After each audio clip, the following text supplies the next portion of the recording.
welcome to another episode of the Planeswalkers Pub. I'm your host, Aaron. Howdy, it's RJ. Today we are going to be talking about how to maintain your playgroup. But first, we have to introduce our special guest, Tom. How's it going, guys? Glad to be here. Yeah, Eric's still in line for some Black Friday sale, so we grabbed our friend Tom to help us out. Yeah, should actually be really, really fun now that I think about it. But before that, let's actually mention our friends over at TCGplayer.com. In the description box below is our affiliate link that will take you over to TCG Player and let them know that we sent you. You're going to be buying cards anyway, so want to help the channel at the same time. I also want to mention the fact that we are now on Spotify as well as iTunes. So if you're listening over there, make sure to jump over to YouTube to follow us and like, comment, subscribe, do all the fun things as well to stay updated on all the newest episodes. Now that that's done, let's talk about our signature card. Today's signature card is Night Dealings. Night Dealings cost 2 and 2 black. It is an enchantment from Kamigawa that says, whenever a source you control deals damage to another player, put that many theft counters on Night Dealings. Pay 2 and 2 black, remove X theft counters from Night Dealings, search your library for a non-land card with converted mana cost X, reveal it, put it into your hand, then shuffle your library. So this card is dope because it's based just like a tutor whenever you feel like. It's a bit expensive, but yeah. I mean, it's a bit expensive, but it's like you're paying, it's basically just repaying it.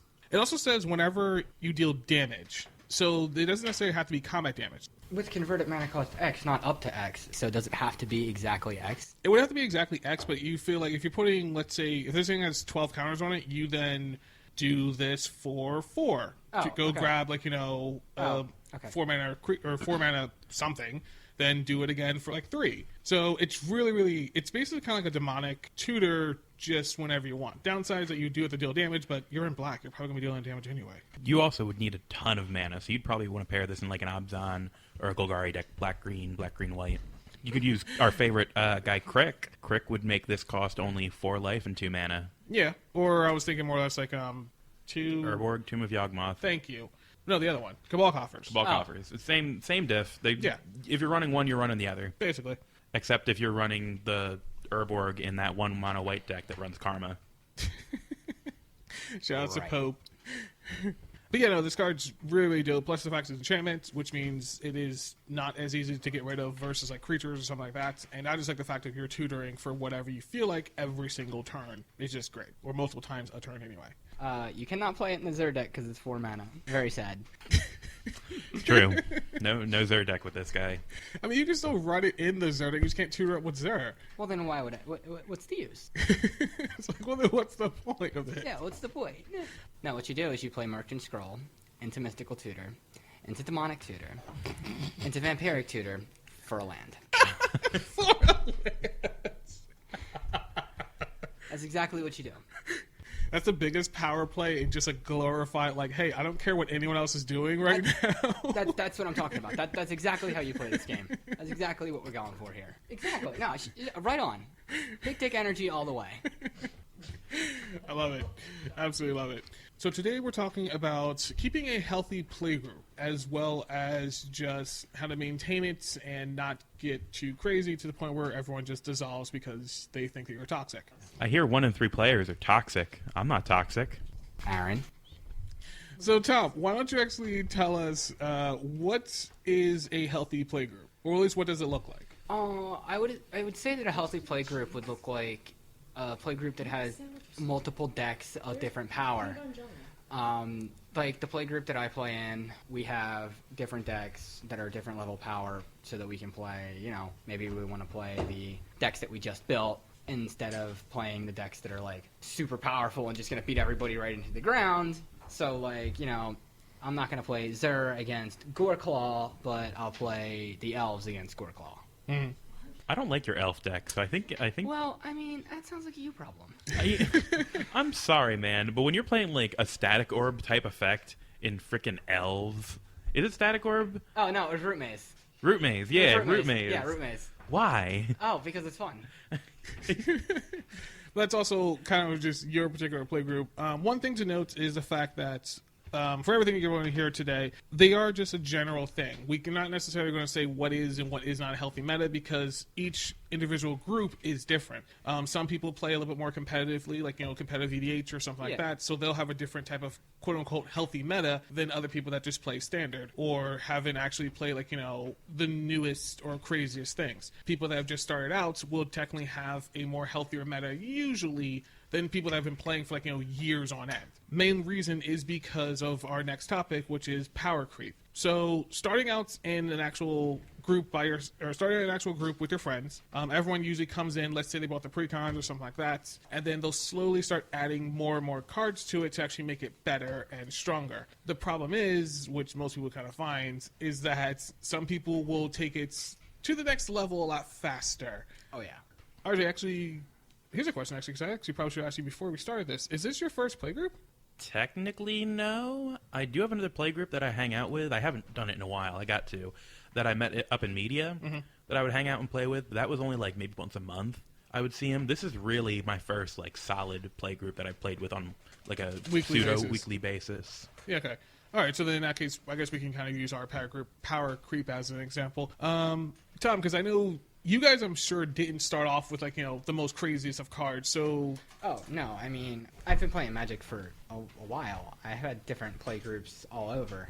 I started playing when I was at East Stroudsburg. I started playing M13 there, and then slowly... We had a really good group there, actually. We would play every Tuesday, Thursday, and Saturday. Nice. There was also a shop down there called the Gameskeep. That place, I don't know if it's still there or not. Well, then you can actually... If you're listening from the Pocono area, go to the Gameskeep if it's still there. Well, then you can actually be a perfect example of, like, kind of what power creep is. So, like, one person will... Not so much put in a static order, but let's say, like, one person will start getting fetches and then kind of force everyone else to slowly start getting fetches as well. It's not even that. I mean, like, it's just... I mean, I thought you would go into power creep as just somebody who just builds a deck that is just so oppressive to the point that nobody wants to play with you anymore. That's more or less kind of like stacks, I guess. Power creep, when it comes to, like, a play group, is kind of one... Like, if we're all, let's say, get one of the precons, and then someone swaps out, probably Eric, swaps out, like, all the regular lands for, like, fetches and dual lands and stuff like that. That's kind of power creep over everyone else because he's upgrading it to the point where he's got better mana base. And then someone else at that point will say, okay, well... But you can also have a good mana base and play like shit. Like me! And Lord Windgrace! Well, that's because you were trying to do two different things. Well, I mean, you mentioned the fact of your theory of power creep is just adding in a bunch of stuff? Not necessarily even adding in, it's just the way that you play. You can have a deck that's a really good deck, but, like, we had this kid in a play group that played a Brea deck, and Brea itself, like, we all played CEDH. Mm-hmm. Like, I played Zer, Eric was in the play group too. Eric played, what's the Golgari one? Gitrog. Gitrog, thank you. Gitrog. And Gitrog was really, really good too. And, like, we all had powerful decks, but the kid that played the Brea deck, it was just unbelievably so oppressive that when we would try to bring our other decks out, he would be like, no, I'm still playing this one. And we'd be like, okay, well, we'll just try. Okay, well, you want to turn 4. Like, do you mind just refreshing us on what Brea does? Not that I don't know, just for the audience. Brea Ethereum Shaper is white, blue, black, red. It's a legendary artifact creature. It's human. It says when Brea Ethereum Shaper comes into the battlefield, create 2 blue Thopter 1/1 artifact creature tokens with flying, and then you can also pay 2 to sack 2 artifacts and choose one. That Brea deals 3 damage to target player, or target creature gets -4/-4 till end of turn, or you gain 5 life. So this card is really good because you can use something like Ironside Diamond and Auroch Salvagers and do the Bomberman combo, get your infinite mana, and just constantly just sack her, then bring her back out, sack her, to bring her back out to deal 3 damage to target player infinitely. Or even if you're like doing that, like when I would play Zer, because Zer is a 1/4, I would play Zer and it immediately just get zinged as soon as it hit the battlefield. And I'd be like, okay, well, I mean, I can't do anything. And I'd be like, all right, I want to scoop. And it would be like, no, don't scoop. Just play it out. And I'd be like, what am I playing? Yeah. So in that case, that's kind of a good example of just like an unhealthy meta where one person is just trying to win over everyone else when everyone else is kind of just trying to... It's where one person takes losing as a personal blow to their ego. Mm-hmm. That's exactly what was going on in that. It's not that he wanted to win, it's that he had to win at all costs. Yeah, in which case that's just super unfun. Whereas I would hold counters in my hand and not play them because I just wanted to play the next game. So you didn't have to go through that same thing again. Yeah, and Okay. one day I told him I did that, and he was like, "Oh, well, what do you mean? That's now that makes my wins invalid then because you could have done something." And I'm like, "Great, that sounds awesome."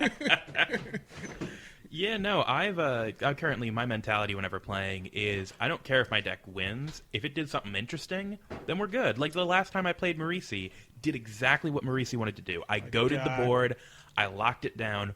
Stuff was happening, but nothing was happening to me. Then it got to the point where it started to, like, someone killed Marisi and it slowed down, and I ended up losing, but that was fine. Marisi did his thing. And then everyone else promptly lost right after him because he locked down the board to the point where it got too far into the late game that we really couldn't recover. So Right. the one person that just happened to not get hit the most just happened to pull out the win. It was crazy. All right, so then I guess if you were actually to talk to that guy, like let's say... Oh, he doesn't. We don't play anymore. I know. But fostering an actual good, healthy meta, or at least, is there a way, do you believe, that actually to change from a toxic meta to become a healthy meta? Like, Yeah, I mean, it's happened before in our own play, in our own groups, like where somebody's deck gets too powerful, like where it's like, okay, I won't play the Zer deck a lot because I know it's just gonna win. I mean, most of the times if I'm gonna play it, we've played like 3 games already, and the guys are like, all right, bring out Zer, let's see what's going on. yeah, we'll play Arch Enemy for 2 seconds. Yeah, So Eric actually took apart his Gitrog deck. I really like the Gitrog deck. I was really sad when he took it apart. I was interested to see how it progressed because a couple years ago, I got a bunch of cards and me and Eric really powered our decks up. This is how we got our decks to where they are, and that's how Eric got cards like Lion's Eye Diamond. Yeah. Now, I guess the question is, why did you power up your decks? I mean, was it... Well, because it was, and it goes back to the same thing about playgroups, is that it was more fun for me to give my friends the cards, because we all played together, like, 3 or 4 times a week. Yeah. So it was no fun to me to just have all the cards and beat them into the ground. I'd rather share the cards and see what we can do. And the output from it has been absolutely amazing. Yeah. Consider that he now then... There's like 20,000 cards in my house. Really? Only 20,000? I think that number might be a little shy. Me too. I think I have a solid, 5, 6? I have, Nah, way, not I, have that way, many. I have way more than that. Then again, most of mine are commons, so... All right, so then powering up everyone else's deck is kind of fun for you because at that point you're saying, let's bring up the entire playgroup as a whole. Yeah, let's bring up the entire playgroup as a whole so that we all feel like we're playing on an equal playing ground and nobody feels left out. And that's like, it's for the guys that we play with like 3 times a week. Now, the question is, when is it time to actually power down a playgroup? Like, let's say that you guys are basically CEDH. Is there ever a point where you're saying we should probably not be playing this high level because... Yeah, I mean, when somebody new plays in the playgroup, or like when we introduce somebody new, or like when we're playing with people that aren't in our playgroup, we won't play the CEDH decks. They're a lot less powerful and everything Yeah. in that sense. I guess there's a better question. Then. Do you prefer a playgroup that has decks level of, let's say, 5 or 6, or do you prefer 8 or 9s? To be honest, I have the decks for any play level, so it works. I can jump into anywhere. But if you can only play, let's say, 1... Oh, I would rather play CEDH. Okay. Yeah, I like CEDH. It's a lot of fun. RJ, same question, I guess. 'Cause- My decks have never really been CDH or anything really powerful because Lord Windgrace kind of got there, but once Windgrace turned into just a combo deck, I got bored of him and took him apart. Like all my decks right now are pretty like I'd say 5 or 6 is like lower power level. And whenever someone new is coming into play, like I won't pull out Saheeli because playing against Saheeli for some people isn't fun. Because what Saheeli does is one thing: you get out Mycosynth Lattice, you get out Planar Bridge, you lock down the game. Didn't used to be like that. It didn't. No, it didn't. It used to be Saheeli Secret Eldrazi, and I would just use Saheeli to get out Eldrazi. Oh, have you not versus Saheeli deck? Oh, Saheeli's fun. No. Oh, that deck is hilarious. It's a fun deck. No, I have not. That deck sounds great. No, it was great. The Eldrazi are still in there. Don't get me wrong. I still have like all the Titans and stuff, but like a lot of the main focus is to try and get Mycosynth.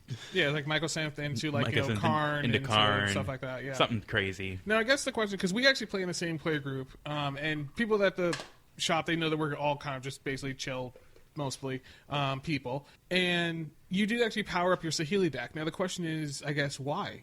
Why'd I power up Saheeli? Was it my fault? You can blame me. It's fine. It might be. It's not really. It's just that there's a certain power level where a deck gets interesting, I think. Mm-hmm. Like, there's the really high end where it just combos off, and I find that boring.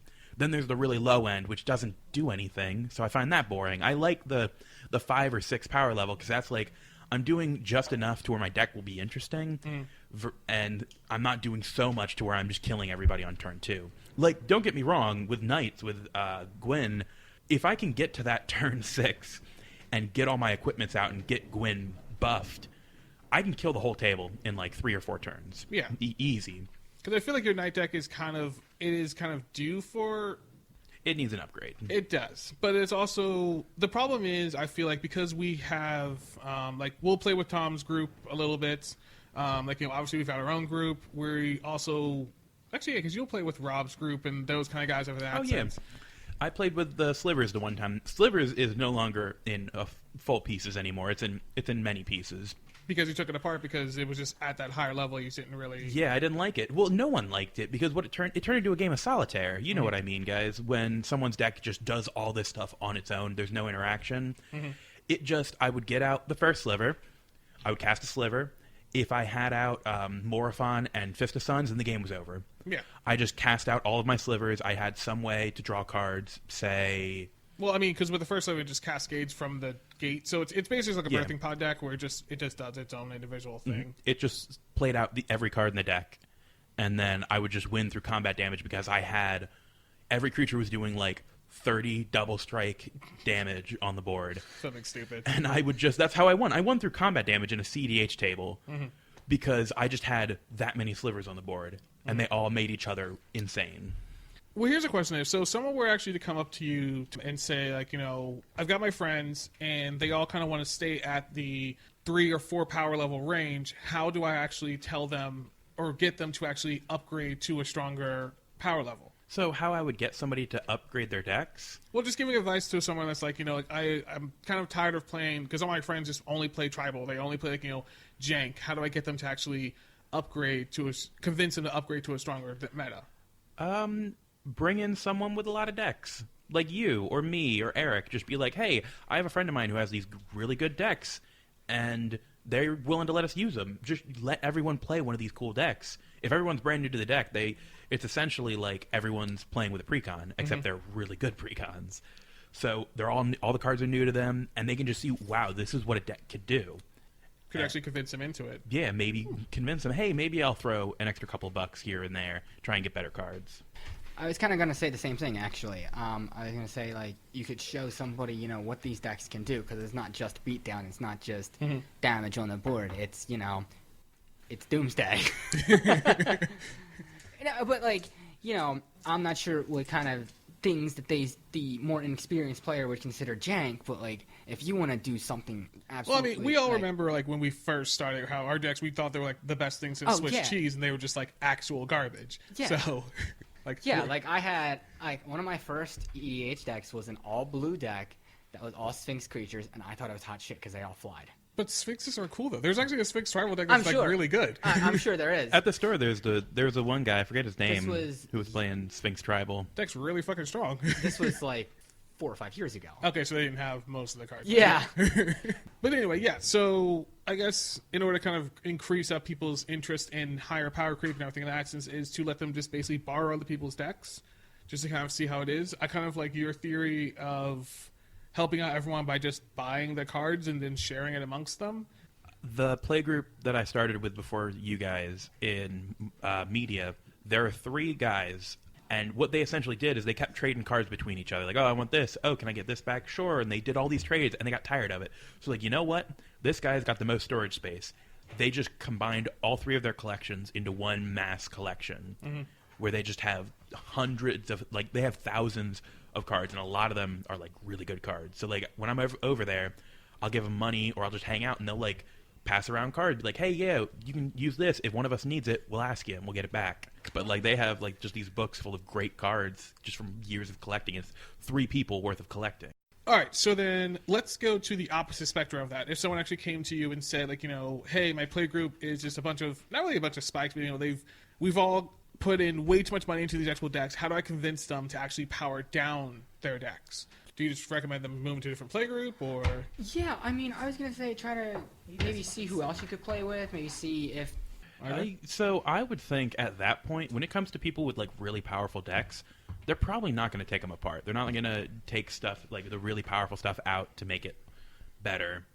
Yeah. Or make it worse. Mm-hmm. I think at that point they're just going to be building new decks. Which is why I was surprised that Eric got rid of Gitrog, because I was like, wow, all right, that was a really, really. Yeah, that was interesting. But he had a good reasoning behind it. He told me that like we didn't really play the CEDH like that anymore. Plus, he was also playing a lot with us, like RJ and I, and our kind of mini play group, and we couldn't actually give him a challenge with it. And then when we did, we could only play specific decks against the Gitrog deck. It's like, right. Okay, he brought up Gitrog, so it was like, all right, like I'll pull out Amanatu, RJ will pull out his Lord Windgrace deck, and that's kind of the game we play. And at that point, it's just like, I'm running, like freaking Walker Tribal, and that's just not fun for anyone, because I just run stats in that damn deck. Quick interruption, though. I think, like, a couple months from now, like a year since we started playing together, I think we got to do a resurgence. We got to rebuild those decks. Or rebuild versions of those decks, and then. I was about to say, please say versions, because mine was really fucking expensive. I know you sold all those cards at this point because they're walkers. So yeah, yes. No, all of my good land matter cards are gone at this point. I guess my opinion when it comes to actually telling someone how to tell your friends to power down your decks is kind of the same principle of handing out the different decks. Like, explain to them the fact of what if we don't play these? Like you should be able, like, if you have a good group, you should be able to address situations like that. Or even because you should be able to be like, guys, this isn't fun. Like, what the fuck are we doing? Or even taking something from what Justin's group actually did. They actually had their own individual ban list. Like, they banned Psychrift, they banned like specific cards that everyone used. They banned I think it was like tutors, like specific tutors or whatever. This way it kind of forced people to naturally power down their decks because they couldn't use it if they're playing with them. They also do like budget plays where they're like, oh, we're going to play this game. The budget for the decks is like $50. I remember they did that for a bit where they each built a deck for $50 and under. I guess another advice or question that we can actually give out, which is probably something that Eric would actually bring up, deflecting attention from you.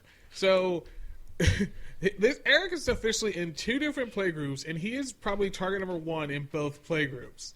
I feel like that's bad, but I don't know how to stop from attacking him. Is Eric the target because you think Eric is the best player at the table, or is Eric the target because his decks are good? Answer that question honestly. It's probably because his decks are good. He's not. I mean, he is a good player, but it's I'll also give him that. Yeah, no, he's probably one of the best I've ever met. Truth be told, I actually target him first mainly because I know that I can't manipulate him as well as I can do everyone else. So yeah, really. Are you politicking at the Magic the Gathering table? Yes. Wow. Oh, this man never shuts up. Oh, I'm always the first one. Like, and it's become a serious. Do you do that? Do you do that bullshit of don't hit me and I'll help you later? No, I'll just do other stuff where it's like similar. Like someone has like an Eldrazi. I'm like, hey, you should probably take that out because of this reason, this reason, this reason. Well, here's a question then. Like, let's say in which case, like, that someone actually comes up and it's like, hey, my playgroup always kind of focused me. What, I guess, are some suggestions we can give to them to say, okay, well, this is how to either offset that or kind of stop that or help with their better politics, I guess. Maybe you could talk to that person about not trying to win as quickly as possible. Okay. Or not playing those power plays that get you targeted like that. Don't go like, the Soul Ring into like, Signet into like, Once again, you've put a bunch of mana down, but you've done nothing with it. I get that. But that's more of a people around you problem. Because that's like, if you're ramping a lot, like you're saying, that's not really a big thing to you. It is, though, but it is. Okay. I feel like it's a more, I don't know. Because, to be honest, the last time I was playing with the two of you guys and people kept focusing on Eric, like, I wasn't even really focusing on Eric. I was just hitting everyone who I could goad, and then they were hitting Eric because they couldn't touch me. Yeah. And I think that was just a happenstance type of thing. I mean, he was also like open most of the time, and it's also one of those things where I feel like in order to kind of deflect some of the attention, I guess, from you, if you're the one always being targeted or something like that, is try to get out creatures faster, or more importantly, actually try to punish people for it. Like, the reason why I feel like everyone was hitting Eric was because I hit Eric, and then C was like, okay, well, since you hit him, I guess I'll hit him. And then the other guy was like, okay, well, I guess since you two hit him, I guess I'll hit him. Like, it was one of those things where everyone kind of jumped on the bandwagon. So I feel like the best way of kind of just deflecting some of the attention from you is to either throw it on someone else or even just punish someone purposely. There's always been the theory, kind of people have talked about, where we have like a blood feud or whatever. Which reminds me, I do technically have a blood feud with Eric. I have a truce with Eric. That's why we were teaming up that one game. Is you because always team up with me though. It's fine. When he played Eldra, it's because it's fun to team up against you. When I was at our friend Justin's place, the long redhead guy. Hi Justin, I don't know if you're listening, but me and Eric were just going at each other. He was playing Eldrazi, I was playing Saheeli, and we just kept beating each other up till someone sitting next to us won because we were too focused on each other. Because I don't know who started it, but we kept doing stuff to each other rather than just one of saying, okay, oh well, let me focus on someone else. Yeah. And I was like, that game wasn't fun. So Eric, when we're playing against each other with these certain decks, I'm not going to focus on you. I'm just going to force myself to look somewhere else. So putting on actual truce could actually also bring up a decent, healthy meta, or playgroup, just because like, you can kind of say, all right, well, let's not all instantly gang up on Tim, or let's not all gang up on Eric this particular game. But granted, we also have to mention to Eric, it was like, hey, if that person's not going to gang up, if you agree that the team's not going to gang up with you, don't do anything stupid that make them gang up on you. Don't take advantage of that, basically. If you feel like you're getting ganged up when you're playing Chandra Tribal, don't switch to Eldrazi after that.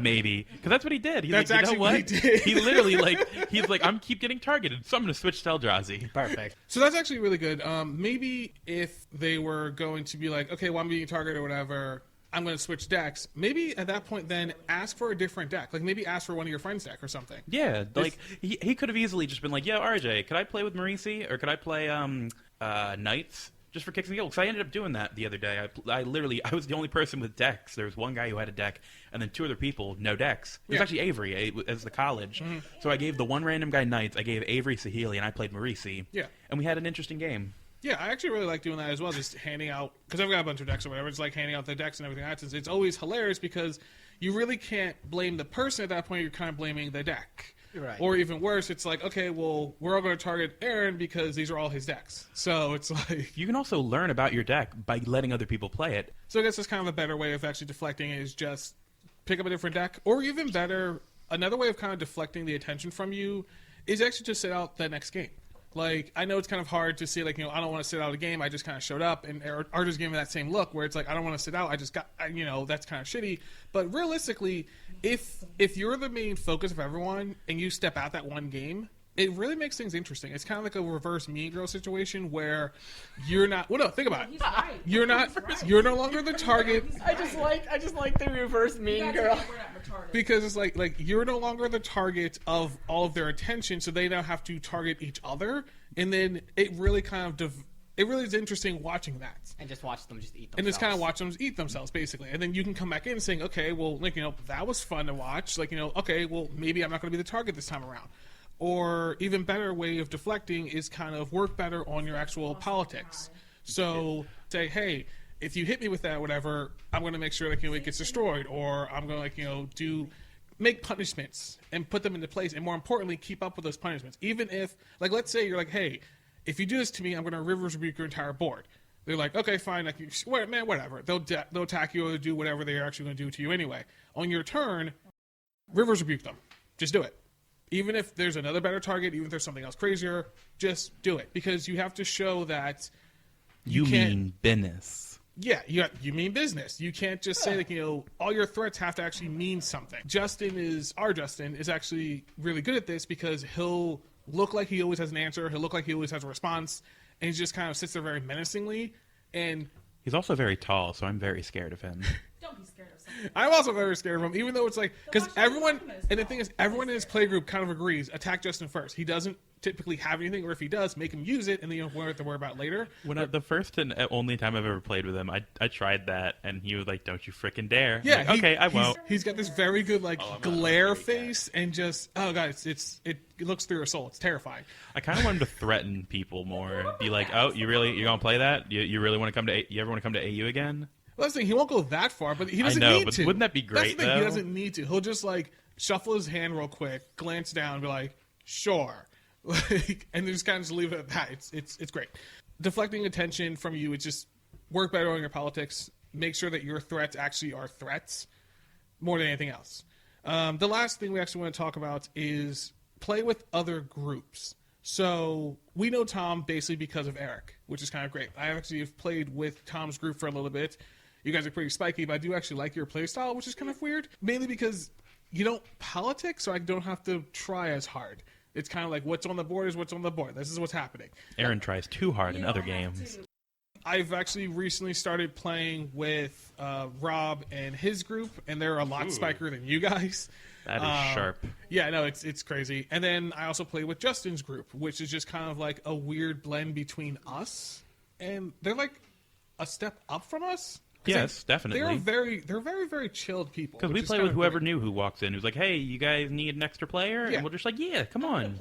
And then we also have our own individual group. So I do recommend switching over between groups just because you get a different aspect of what you are as a person, which is kind of weird.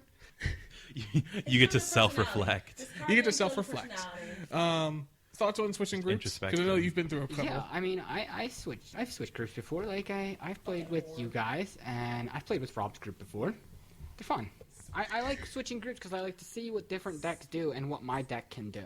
Yeah. I always feel bad whenever I play with Rob's group, because the one time I just like knocked one guy out of the game, not even like he was dead, just that he played stuff that were targets, so I took them out every time, and then it was just like I was dirtling, and he was just not doing anything. And then the game right after that, I killed him first. Oh, no. And then, like, games after that is when I played Solitaire with Slivers, and they let it happen because nobody realized I was a threat until that turn 4 when I played out my entire deck. Yeah. Yeah, no, like, playing with other groups is always good. And I do recommend that if at all possible. Or even if you don't want to, like, it's kind of hard to just jump up to random people that you've never actually met and be like, hey, like, can I play with you guys? That is kind of hard. Maybe if it's just, like, 2 of you. Like, for instance, Eric and I will be, like, in there or whatever. We're like, okay, well, let's just jump into this group. Sure, why not? That could always be great as well, just because you have to remember something. So most commander players or whatever are usually always chill. And it's one of those things that joining a different group could be good for you. Because if nothing else, it'll just stop them from targeting you because you're not there. You don't seem like you're a threat. I actually personally like jumping in new groups because I can't use the same tricks I do with my group. I can use them with them, which is great. Although I am slowly running out of groups to join now I think about it. That's right. It's got to be a one-at poster. Be like, do not allow in play group. Well, here's the fun Will thing. pull jank. Here's the fun thing. Like, especially when it comes to, like, going back to, like, deflecting attention. It's not really deflecting attention, but with a new group, try not to be, like, the main threat. Try not to show off that you are, like, a better player, quote-unquote, or you have the drive to win as much as everyone else. Try to kind of sit back and see where the lines lead. People naturally will have, like, oh, okay. Well, if you go into a new play group with your deck and you go up and you guys are like, I'm going to crush all you pussies, you deserve to be beat. Yes. Yeah.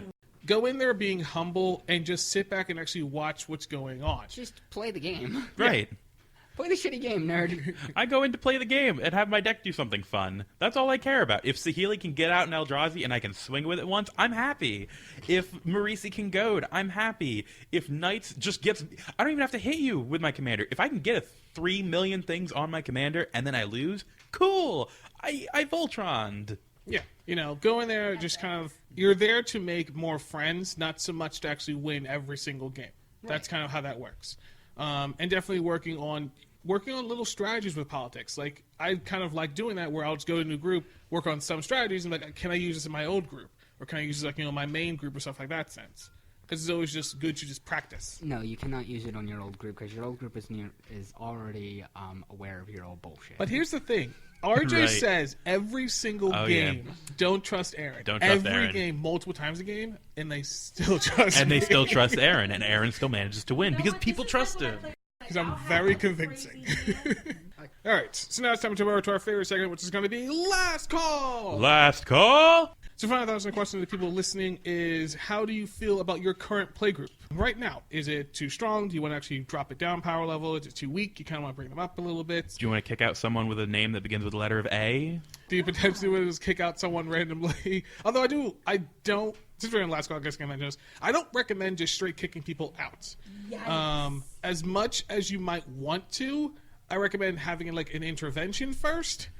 then Look, we need to sit down with you, Tom. Real That talk. Zerdek, that's something else, man. You can't keep doing that here. like real talk. We're your 'cause- friends. We love you, but Yeah. you put way too much money and way too much time into this. Yeah, Right. like, and that's the thing. It's like I do recommend highly. Don't just straight kick people out. Don't just straight like just annex them because that is Can't play with me anymore. that's the worst feeling in the world. Just to be like kicked out because like you're quote unquote too good or you're too strong or you don't feel like it or like if you do have that person that doesn't want to upgrade their deck, they just want to run the jankiest of jank and stuff like that.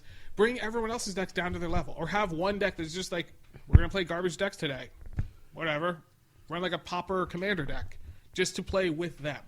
Like Commander is a great format, and we already have a lot of people, but we can always use more. Kicking someone out, making them stop playing Magic is not a good thing for the community as a whole. But then again, if that person is going to be an asshole and just like I'm not going to change ever, you guys can fuck yourselves. Then yes, at that point, go and kick them the fuck out. But always try at the very least to save your playgroup because that might be all you have, and it's the worst thing in the world to lose it. That all being said and done, Tom, I want to thank you for helping us out today. Yes, thanks, Tom. Thank you, Tom. You guys are welcome. Thanks for having me. Like you guys, Anytime, man. you were really great. I do like your opinions on things. I also want to thank our friends over at TCGplayer.com. In the affiliate, in the description box below is our affiliate link. They'll link you over to TCG Player. You're going to be buying cards anyway, so why not help the channel at the same time? I also want to mention the fact that we are on Spotify as well as iTunes, and if you're And listening, Google Play. Are you on Google Play now too? Yeah, no, we were on that too. I just never checked it. Okay. Hey. If you guys are actually listening on YouTube, make sure to hit that like, comment, subscribe button, all that fun stuff. Speaking of subscribers, I also want to thank all of our subscribers who are scrolling up on screen right now. You guys are completely awesome. I think we're at like 82, 83-ish now. Who knows? I'm one of them. Thank you, I Miss Amanda. really want to get to like 100 or something like that because at that point things get serious. That'd be cool. But thanks, guys, for actually listening. Thank you, Tom, for actually showing up and doing all your fun stuff. And we'll see you guys next time.